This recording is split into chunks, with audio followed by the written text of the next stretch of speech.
Hi, my name is Sara Saleh, and I'm coming to you from beautiful Bitchgal land, otherwise known as Southwest Sydney, Australia. It's an honor to be sharing poetry and story on a land where that has been taking place for thousands and thousands of years since time immemorial. Always was, always will be Aboriginal land. And also, what a testament to the power of art and to the power of poetry to be able to be bringing this to you across continents. So I'm very excited and grateful for the invitation. I'd love to share with you my suite called Suite for Palestine. And it'll be a couple of poems, one that is new and a couple that are from my collection, The Flirtation of Girls, that has just been released, that was released late last year.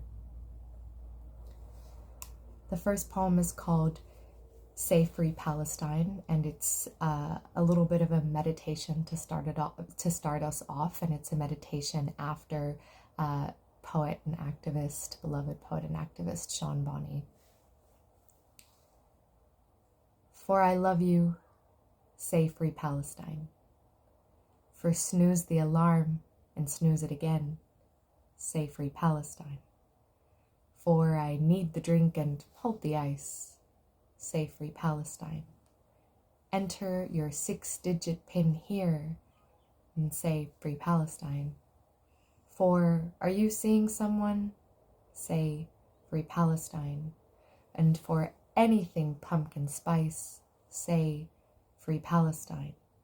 For I'm freezing my insert whatever body part here off, say free Palestine. And for the Great British Bake Off and Love Island and Housewives and The Bachelor and Married at First Sight, say free Palestine. For separation of church and state, say free Palestine. For Twitter, as I refuse to call that shit X, say free Palestine. For the limit does not exist, say free Palestine. Don't say morning rush hour, say free Palestine. And don't say happy birthday, say free Palestine. Definitely don't say happy Thanksgiving or this is Australia, so-called Australia. Say land back and then say free Palestine. Say sorry, then say free Palestine. Don't say humanitarian pause, say free Palestine. Maybe don't say there are two sides to this story. Don't say conflict. Don't say collateral damage, complicated. Don't say eviction. Don't say self-defense. Just say free Palestine. And say you are a demographic threat. Then say free Palestine. For bedtime lullabies, sing Ana Dammi Falastini. Then say free Palestine. For fuck the police, well, say fuck the police, then say free Palestine, no justice, no peace, free Palestine. My second poem, which is from Flirtation of Girls, is called The Purging. When you reconstruct my jaw, handle with sensitivity, it is in ruin. You'll find my mouth open for the first time in a while. For so long it has been a citadel, an unholy well.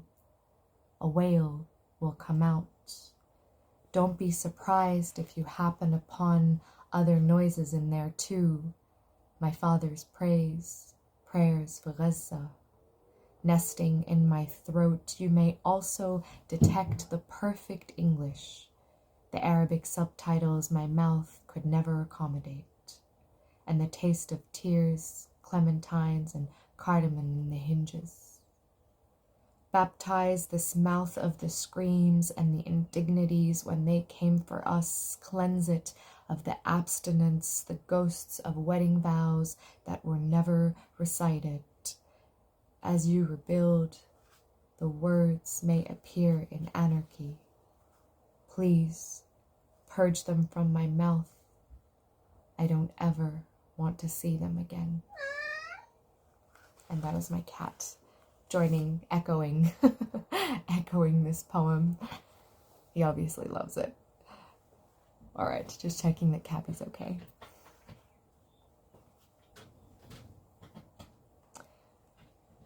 This second last poem I'd like to share is called, actually, wait, I have the wrong page. It's like a live recording. It's called The Year That Changed Everything. And even though it was written specifically about 1948, which is the year of the Nakba, the Palestinian catastrophe, and if you haven't heard of it, I urge you to please look it up, do some reading, follow and really look into Palestinian scholarship on the matter and Palestinian voices. So this was written about 1948, but as you will see now, it's almost as though it was written about Gaza, which is, I suppose, a reflection of the fact that this didn't just begin a couple of months ago, because I obviously wrote this poem over a year ago now, and so the fact that this was written over a year ago but could easily have been about Gaza and the ongoing Nakba right now that is happening there, I think is very telling. So this is called The Year That Changed Everything, 1948. 1948 is crooked, is chasm of the century, is promised land, milk and honey, find fruit in its foraging, a frenzy of dust storms, sift through its sands, view it shimmering silken through your windscreen.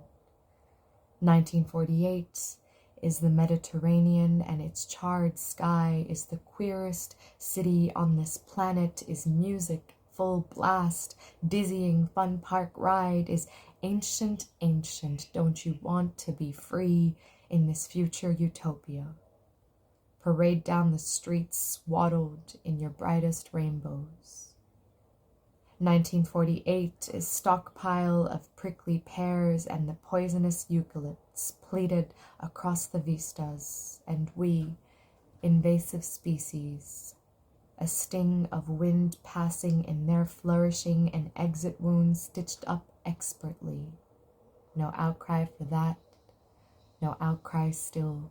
The land will come for you. I think it already has. Didn't they mention? There are bounties and there is bounty, and we have already paid dearly. You stayed to be citizen, to be bronzed baby. Didn't they tell you this is their God-given right, your inheritance? I should know. There is never a good time to lose a country. So as you can see, it was written about 1948 in the Nakba, as I mentioned, but certainly more relevant than ever. I'd like to share, I was going to do one last poem, but I think I have time for two. So perhaps, yes, I will read this. All the places my father lost his faith.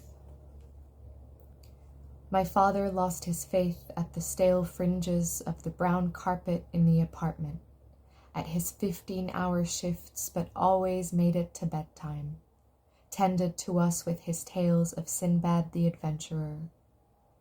My father lost his faith at Camp David, at the cold peace, at Abdel Nasser's pan-Arabism eroding.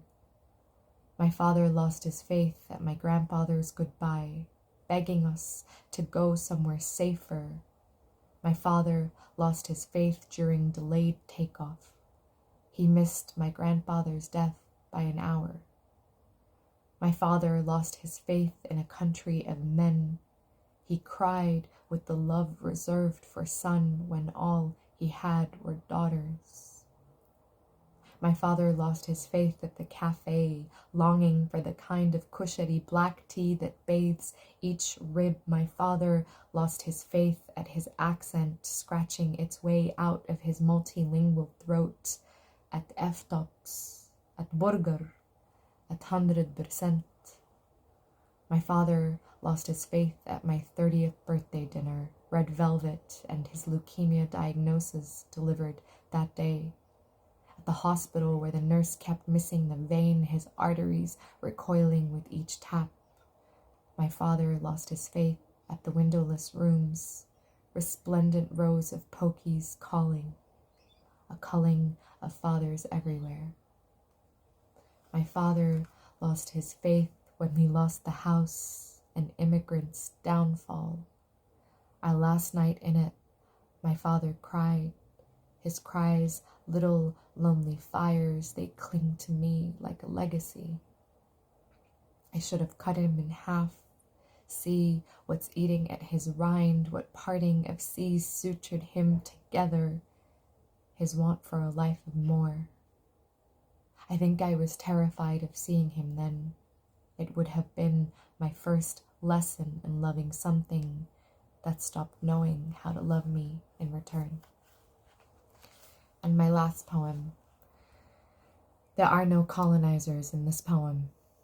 Only worshippers at Al-Aqsa breaking their fast. The Hakawati stories flare through the old city in a crowd of holiday wreaths and Christmas trees, which are trees and not barbed wire.